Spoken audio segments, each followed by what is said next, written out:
ईरानी सदर डॉक्टर मसूद पज़ेश्कियान के एजाज़ में वज़ीर-ए-आज़म हाउस आमद में इस्तकबालिया तकरीब। वज़ीर-ए-आज़म शहबाज शरीफ ने मुअज़्ज़ज़ मेहमान के इस्तकबाल किया। तीनों मुसल्लह अफवाज के चाकू चौबंद से गार्ड ऑफ ऑनर पेश किया। वज़ीर-ए-आज़म ने मुअज़्ज़ज़ उज़रा का तारुफ कराया। ईरानी सदर ने वज़ीर-ए-आज़म हाउस की लान में पौधा भी लगाया। दोनों ममालिक और खित्ते के अमन, तरक्की और खुशहाली के लिए दुआ की। वफ़द की सतह पर बातचीत हुई।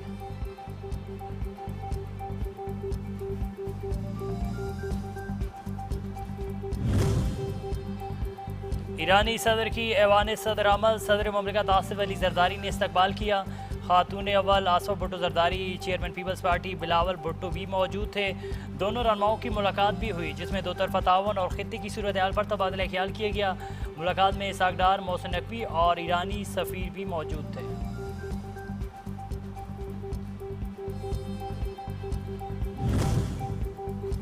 और फील्ड मार्शल सैयद आसिम मुनीर और ईरानी सदर की मुलाकात। ISPR के मुताबिक इलाकाई सूरत हाल, अमन इकदाम और बामी दिलचस्पी की उमूर पर गुफ्तगू हुई। ईरानी सदर ने कशीदगी में कमी, इस्तेहकाम के लिए पाकिस्तान के किरदार को सराहा। कहा पाकिस्तान ने तनाज़े के खात्मे के लिए तामीरी किरदार अदा किया है। फील्ड मार्शल का खित्ते में अमन इस्तेहकाम के लिए पाकिस्तान के गैर मुतज़लज़ल अज़्म का अयादा। पाकिस्तान अमन का दाई। ईरान अमेरिका के दरमियान जंगबंदी हो चुकी है। पाकिस्तान ने ईरान अमेरिका जंग रुकवाने में सबसे अहम किरदार अदा किया। इस्लामाबाद मुफाहमती याददाश्त देरपा और पायदार मुआहदे की राह हमवार करेगा। वज़ीर आज़म शहबाज शरीफ का कौमी असम्बली में स्विट्जरलैंड में अमेरिका ईरान तारीखी मुज़ाकरात में शिरकत के बाद वतन वापसी पर खिताब। कहा पाकिस्तान ने मुफाहमती याददाश्त पर पाकिस्तान ने बतौर सालिस दस्तखत किए। पाकिस्तान खित्ते में अमन, इस्तेहकाम और ताउन के फरोग के लिए अपना मुस्बत किरदार जारी रखेगा।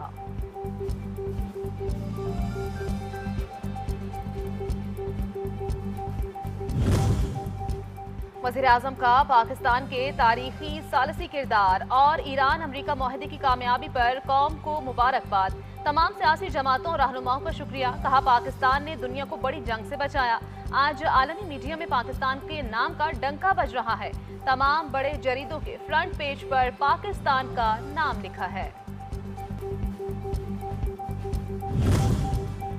वज़ीर आज़म का वफाकी इकाइयों के दरमियान हम आहंगी पर जोर। कहा आज तमाम सूबों के दरमियान बाहमी यकजहती मौजूद है।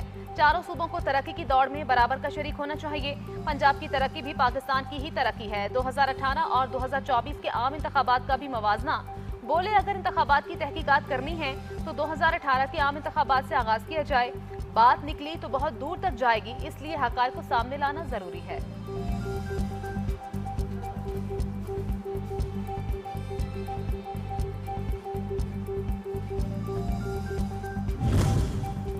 ईरानी सदर मसूद पज़ेश्कियान का दौरा पाकिस्तान बाइसे फख्र है। वज़ीर दिफा ख्वाजा आसिफ कहते हैं खित्ते में अमन के लिए पाकिस्तान ने तारीखी किरदार अदा किया। स्विट्जरलैंड मुआहदे में पाकिस्तान का कलीदी किरदार है।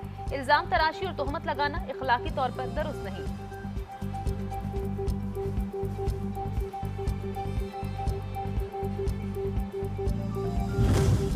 मुज़ाकरात की कामयाबी का इन्हिसार तयशुदा जिम्मेदारियों पर अमल दरामद है। ईरान के सदर मसूद पज़ेश्कियान का कहना है मुतफ़िका मतन से हटकर दिए गए बयानात मुज़ाकरात को आगे बढ़ाने में मुआविन साबित नहीं होते। मुज़ाकरात में पेशरफ्त का अंदाजा कबूल की गई जिम्मेदारियों की अमली पाबंदी की बुनियाद पर लगाया जाएगा।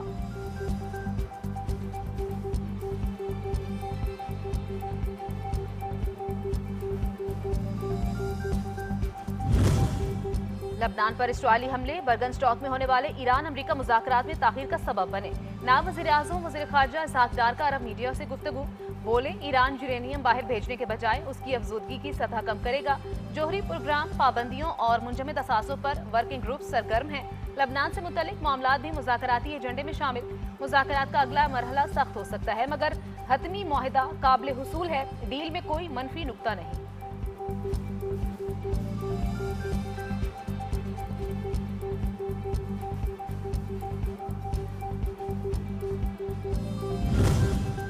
जंग के खिलाफ हमारा रद्द-ए-अमल इस्तकामत, वकार और फख्र की दास्तान है। ईरानी वज़ारत ख़ारजा के तर्जुमान इस्माइल बाक़ई कहते हैं ईरान ने हर मरहले पर अपनी खुद मुख्तारी और कौमी दिफाई को तरजीह दी। मुआयनाकारों को जोहरी मकामात का दौरा करवाने का इरादा नहीं।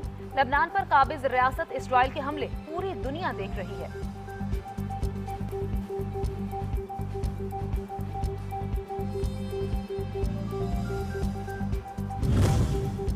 अमेरिका के साथ मुज़ाकरात में अहम और जामी पेशरफ्त हुई। मुफाहमती याददाश्त पर अमल दरामद के लिए आला सतह कमेटी का इजलास हुआ। ईरान के नायब वज़ीर ख़ारजा काज़िम गरीबाबादी कहते हैं फरीकैन के दरमियान अहम समझौते तय पा गए। आइंदा मुज़ाकरात आला सतह कमेटी की निगरानी में होंगे।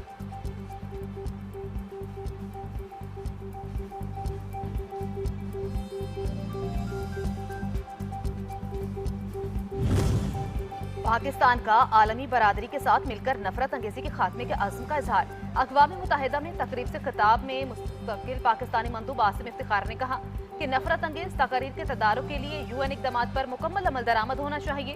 इस्लामोफोबिया बाज़ माशरों में इम्तियाजी सलूक और महरूमी को मजीद गहरा कर रहा है। नफरत अंगेज तकारीर समाजी हमआहंगी और आलमी अमन के लिए संगीन खतरा है। इस्लामोफोबिया के इंसदाद के लिए UN मुजवज़ा लाएअमल को जल्द हतमी शक्ल दी जाए।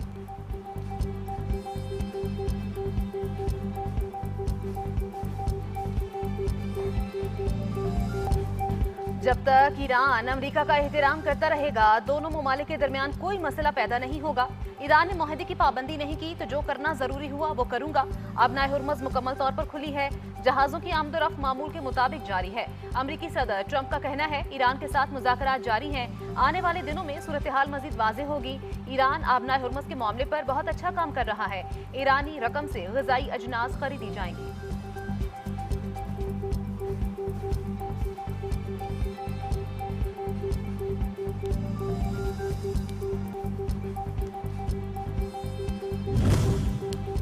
अमरीकी वज़ीर ख़ारजा मार्को रूबियो कल से बहरीन, कुवैत और UAE का दौरा करेंगे। अमरीकी वज़ीर ख़ारजा मार्को रूबियो बहरीन में GCC इजलास में शिरकत करेंगे।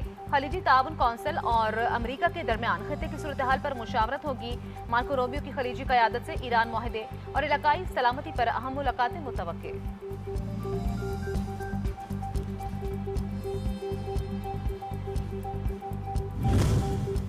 ओमान का ईरान के साथ मिलकर अबनाए हुर्मुज़ में बिला मुआवजा आमदोरफ्त बरकरार रखने के अज़्म का इरादा। ओमानी वज़ीर ख़ारजा बदर सईदी का सोशल मीडिया पर ट्वीट लिखा, हमने बैनुल अक़वामी कानून की पासदारी और अबनाए हुर्मुज़ से बिला मुआवजा महफूज आमदोरफ्त के अज़्म की तौसीक़ की है। ईरान और अमरीका के दरमियान हालिया मुफ़ाहमती याददाश्त खुसूसन अबनाए हुर्मुज़ से मुतल्लिक़ शिक पर तामीरी गुफ्तगू हुई।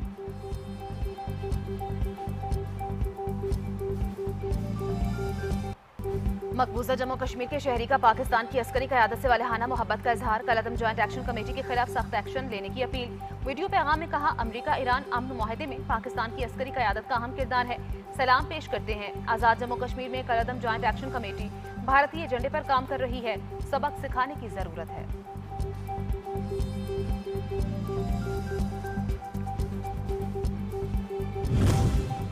चमन बॉर्डर पर वन डॉक्यूमेंट पॉलिसी का निफाज। 500 नौजवानों को बैरून मुल्क रोजगार की फराहमी का फैसला।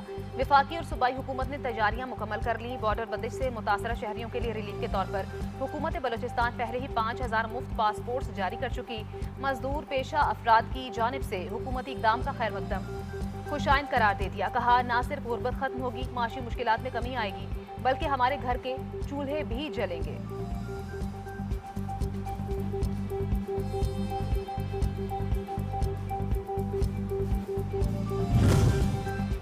पाकिस्तान और चीन के इश्तिराक से बंजर इलाकों में जदीद ज़राअत के फ़रोग़ के लिए पहली ज़राई तहकीकी लेबॉर्ट्री का क़याम। मंसूबे के तहत शमसी तवानाई से चलने वाले ग्रीन हाउसेज, ड्रोन के जरिए फसलों की निगरानी और जदीद ड्रिप आपाशी निज़ाम मुतारफ़ कराया जाएगा। कम लागत वाले जदीद desert solar green house system से ज़मीन के बेहतर इस्तेमाल और ज़राई पैदावारी में 35% तक इजाफे में मदद मिलेगी। पाकिस्तान की वसी बंजर और सहराई ज़मीनों को काबिल काश्त बनाया जा सकेगा।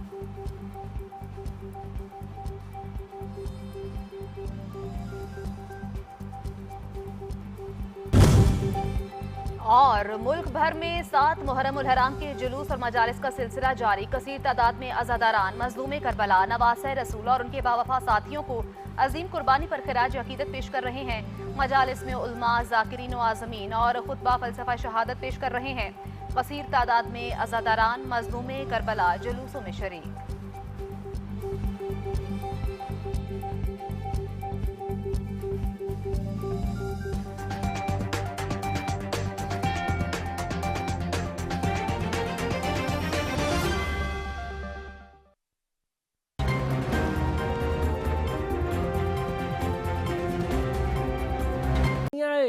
खेल का सबसे बड़ा मेला फुटबॉल वर्ल्ड कप जारी है और बड़ी बड़ी टीमें एक दूसरे के साथ टकरा रही हैं और कुछ बहुत बड़े बड़े जाइंट्स, अफ्रीकन 2 बड़े जाइंट्स बाहर हैं, यूरोप के बड़े जाइंट्स इस वर्ल्ड कप से बाहर हैं। तो बड़ा कुछ हुआ है इस वर्ल्ड कप में। 4 बार की वर्ल्ड कप चैंपियन इटली इस वर्ल्ड कप का हिस्सा नहीं है, डेनमार्क इस वर्ल्ड कप का हिस्सा नहीं है, बहुत बड़ी बड़ी टीमें इस वर्ल्ड कप का हिस्सा नहीं है। बहुत बड़ी बात है, क्योंकि इस तरह होता नहीं है कि वर्ल्ड कप में इतनी बड़ी टीमें बाहर रह जाएं। इससे ये बात मैं बार बार कह रहा हूँ, आप अंदाज़ा करें कि फुटबॉल के खेल का स्टैंडर्ड फीफा ने कहाँ पहुँचा दिया है। उन्हें परवाह नहीं है कि इटली नहीं खेल रही, उन्हें परवाह नहीं है डेनमार्क नहीं आ रही, उन्हें परवाह नहीं है कंबोडिया नहीं आ रही, कैमरून नहीं आ रही, उन्हें कोई परवाह नहीं है इन चीज़ों की कि बड़े से बड़ी फुटबॉल की टीमें, नाइजीरिया जैसे अफ्रीकन फुटबॉल का पावर हाउस कहलाते हैं, वो नहीं है इस वर्ल्ड कप में। तो किसी को कोई परवाह नहीं है। उसकी बड़ी वजह यह है कि इस खेल का स्टैंडर्ड इतना बड़ा है कि छोटी टीम्स ने आगे बड़ी टीम्स को मुश्किल डाल दी है। कैप वर्डे आपके सामने है, उसने कितने मुश्किल हालात में बाकी सारी टीम्स को डाल दिया है। फिर उसके बाद हम देख रहे हैं कॉन्गो डीआर क्या अच्छा खेली है, पोर्चुगाल के साथ भी और बाकी मैचेस भी थोड़ा टफ टाइम दे रहे हैं। और गुज़िश्ता रोज़ ऑस्ट्रिया का मैच था, गुज़िश्ता रोज़ क्या बस रात की ही बात है। तो ऑस्ट्रिया अर्जेंटीन जो कि सबसे पॉपुलर मैच होगा, क्योंकि इस वक्त ब्राज़ील में भी कोई इतना बड़ा सुपरस्टार नहीं है, फ्रांस में ज़रूर हैं और अर्जेंटीन में पुराने 38 ईयर ओल्ड मैसी मौजूद हैं, इसी तरह 40+ ईयर्स ओल्ड के रोनाल्डो पोर्चुगाल में मौजूद हैं। लेकिन जो लोग बहुत बड़े सुपरस्टार्स नहीं हैं खिलाड़ी, वो अपना नाम इसमें बड़ा पैदा कर रहे हैं। एर्लिंग हॉलैंड है, एर्लिंग हॉलैंड के साथ और बहुत सारे प्लेयर्स हैं, मबाप्पे तो खैर पूरी दुनिया उन्हें पसंद करती है, बड़े शानदार खिलाड़ी। लेकिन गुज़िश्ता रोज़ बड़ा कमाल हुआ। अब आप देखें कि जिसका मैं उस दिन भी जिक्र कर रहा था कि रोनाल्डो के जो गेम स्टैचर है, जो उसके खेलने का कमाल था, जो जादू था, उसमें थोड़ी सी कमी की बड़ी रीज़न थी और वो मैंने उस दिन बयान कर दी थी। बार बार उसको हम रिपीट नहीं करते, लेकिन उस पर डिस्कशन करेंगे। सऊदी अरब मैच खेली और एक तरफ ईरान मैच खेली, एक साथ ही खेल रहे थे, एक ही दिन खेल रहे थे। आप स्ट्रक्चर देखेंगे सऊदी अरब का तो करोड़ों नहीं अरबों रुपए का स्ट्रक्चर है, क्योंकि वहाँ पर दुनिया की सबसे महंगी लीग भी हो रही है, पैसे भी बहुत हैं, रोनाल्डो भी वहीं खेल रहे हैं।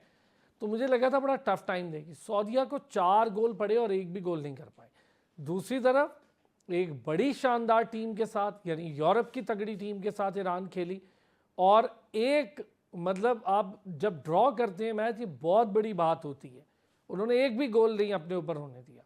फिर हमने इक्वाडोर का मैच देखा और वहाँ भी एक नई टीम थी जो पहली बार खेल रही है इस तारीख में, उसने भी कमाल कर दिया, 15 हमले नाकाम बना दिए।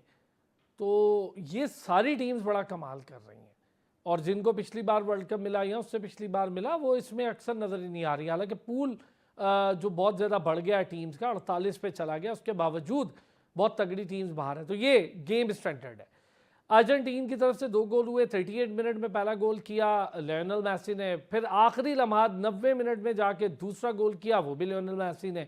थोड़ा सा तनकीद हुई जब शुरू हुआ तो एक पेनल्टी मिली, वो लियोनेल मेसी के लिए एक हमेशा से मुझे लगता है कर्स है। 7 पेनल्टीज ले चुके हैं वो वर्ल्ड कप में, क्योंकि 6 वर्ल्ड कप वो खेल चुके हैं। 7 में से 3 पेनल्टीज वो मिस कर चुके हैं। तो कल भी यही हुआ, उनकी वो 7वीं पेनल्टी थी और तीसरा मिस था, उन्होंने कर दिया। फिर एक सीधा गोल मिला, उन्होंने मिस कर दिया। लेकिन आप प्लेयर देखें, वो हार नहीं मानी, पीछे नहीं बैठा, उसने आके दोबारा 2 गोल किए और अर्जेंटीना की तरफ से दोनों गोल मेसी ने किए। और फिर इससे पहले की गेम में भी जब 3 हैट्रिक गोल किए थे मेसी ने, तो वो भी मेसी ने किए थे। अब ये होता है बड़ा प्लेयर जो अपनी टीम को लीड करता है। हो गए मिस, गोल मिस हो गया, पेनल्टी मिस हो गई, और ये उनका रिकॉर्ड है, पेनल्टीज में बहुत अच्छे नहीं है, काफ़ी दफ़ा मिस कर चुके हैं लीग में भी। और लेकिन जहाँ फील्ड गोल की बात हो वहाँ वो छोड़ते नहीं। इसको कहते हैं खेल। फ्रांस जीती कन्विंसिंगली, कोई इशू नहीं था, फ्रांस को बड़ा अच्छा खेली और जीती, बड़ी टीम है, कोई मसला नहीं था। फिर हम ज़रा पूल अब जो टेबल है उस पर बात करेंगे। कुछ नॉकआउट मरहले में चली गई हैं टीम्स, कुछ अभी जानी हैं, मामलात फाइनल हो रहे हैं। अर्जेंटीन भी हो गया, फ्रांस भी हो गई, जर्मनी का भी मामला तय हो गया। बाकी टीम्स को देखते हैं। इंग्लैंड पे थोड़ी सी बात करूंगा, ब्राज़ील पे बात करूंगा, बाकी जो सुपर टीम्स कहलाती हैं जो बड़ी तगड़ी हैं उन पर भी ज़रा बात करेंगे, स्पेन पर भी करेंगे।